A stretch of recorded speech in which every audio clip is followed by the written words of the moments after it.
especially they ran you off the three-point line. That was a big difference in that first half. Yeah, they did a great job of running us off the line, and they did a really, really good job of really contesting every shot that we shot. And so I think for us, you go back and you look at some of the offensive possessions that we had, and you just look at how many times Anderson got a high hand on the shot, and that was big.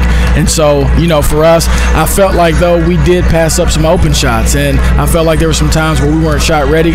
And at halftime, I really encouraged our kids, like, hey, you got to step in and knock these things down. Like, against a great defensive team like Anderson, you're not going to get 2-3 wide open looks in a possession. So when you get it, be ready to step in and knock it down. All right, so a struggle offensively in the first half. Yes, you did go to the locker room, you talked about things, but I also believe you said, even if we're getting run off, let's start to open it up. You go inside, a steady diet to Maddie Sutton early, and that really opened up your game. Man, goodness gracious.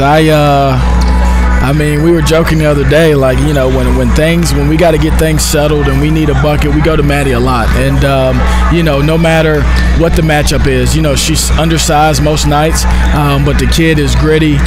She pivots very well. She's very, fundamental with her back to the basket. And so, the and one that she had and then the drop step that she had was absolutely huge. And so for us to go and have her get off to the start she did in the second half, it was big for us because we needed buckets at that point. Yeah, 13 points in the first half. It was 6-4, the score in the second quarter each. That's with the 10 combined points. You open it up in the third, very similar to what you did to Carson Newman. Yeah. You trailed by 10 there, opened it up in the third, still trailed, opened it up in the I don't think it was a point. I don't think it was an offense. Honestly, I thought it was Mia Long and Bree Dixon and what they brought defensively to this basketball game that changed the tide. For sure. And see, I think, even tonight, I think Brianna Dixon's show, I'm telling you, the kid is a unicorn. I mean, she has the ability, and I say this, and I don't use this lightly, but she has the ability to be a first-team, all-league, do-it-all type kid. You see the three that she hit today that was big when we needed it. You see the deflections that she got today in the press. You see, how many times she switched onto Baggett and their guards and was able to keep them in front. And then how many times she switched on their post players and was able to get off the ground and grab a rebound. Like, she has the ability to be really, really special for us. And tonight, I think she showed that in a moment when we really, really needed it. You look at her drive where she's pushing the basketball off the rebound, goes all the way coast to coast, stuff like that. She was huge tonight. She can guard the 1 through 5, handles the basketball. I think she was nervous mid part of the season, being in the moment, but boy, she has embraced that. And I say Mia Long because, yes, she did have a bunch of steals. Yes, she did have this. Yes, she did have that. But it's her job for the second consecutive game against the primary ball handler of now Anderson. She did it 1 field goal to Braylon Weichel. She allowed 1 field goal. The reason they didn't get back into it is because Baggett never could get a shot. Yeah, and I thought that when you look at our second matchup against Anderson, I felt like, we lost Baggett a lot, and she hit some backbreaker threes against us. I mean, I've never had my heart broken so many times in one game, and she would step back behind those screens and knock it down, and a couple times we just lost contact with her. And so tonight, obviously, she was the focus. Mullenhauer, she's an All-American for a reason, but we had to make sure that Baggett didn't beat us, and I thought Mia took that challenge on again, and she was huge tonight. And where she didn't score yesterday, she needed to score today, especially early, and Mia was the total package today. I think that's why she deserved the MVP. Oh, for sure, and she makes us go. She's been the road runner all year, defensively, offensively, you name it. I mean, the kid, she gets the most out of her talent because she has a spirit to compete.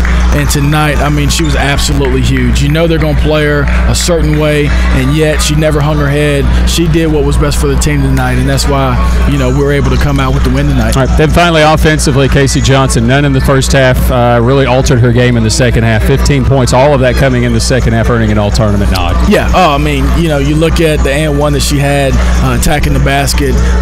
You look at the three-pointer she hit in the second half. She was very timely, and then coming down the stretch, I mean, she knocked down free throws for us, and that's what a veteran senior or grad student is supposed to do. I'm so proud of her because the kid has overcome adversity and obstacles, and she's never made an excuse. And down the stretch tonight, she was absolutely huge. I told her when she was a freshman, I said, we're going to be here one day. And I told her she was going to have a chance to play for a ring. And to be able, those were big words at the time. Yeah. I didn't know my head from, my shoulders. But for us to go and do that tonight, I'm really proud for her. I'm really proud of Sid. Really proud for me along. It's absolutely huge for us. From 6 wins to 24, it's been a remarkable turnaround for this Pioneer basketball team and for this guy right here, Pioneer coach Devan Carter. You get the tournament championship. It's the first time since 2011 when the Pioneers go back-to-back. It's the third time in school history. Now you march on. We're still dancing, and there's still a lot to be determined for this basketball. We can be very proud of this moment, or we can do something about it when we go to the postseason. You've been very successful against a lot of the teams currently ranked in our region. Yeah, and, I think that's just a testament not only to us, but I'll be honest, I think it's a testament to our league. I think our league prepares us well for the NCAA tournament, and I think for us, we've got to make sure that we get into the ice bath a little bit, and we'll wait tonight to see what the matchup is going to be. But I like our chances, and I say that because I know we've got a room of kids that will compete, and that's important. That's the difference, and that's the one of those small things that we talk about that can make big things happen, like tonight. It was bleak about 8 days ago on the road at Wingate, North Carolina. Yeah. It was a fluke. Yeah. But we, as your mom would say, flipped the script. And what a run to this conference tournament championship. What are the words? As you win this, as you cut the nets down, as you look back at your team, what are some of the ways that you describe this moment? Man, first thing I thought about was just to God be the glory, man. I think that for us, we've hit a lot of obstacles, and not just our team, but even individuals on our team. I lost my dad this year. We've had players who've dealt with adversity, parents that may be sick and dealing with some different things, and yet we always find a way.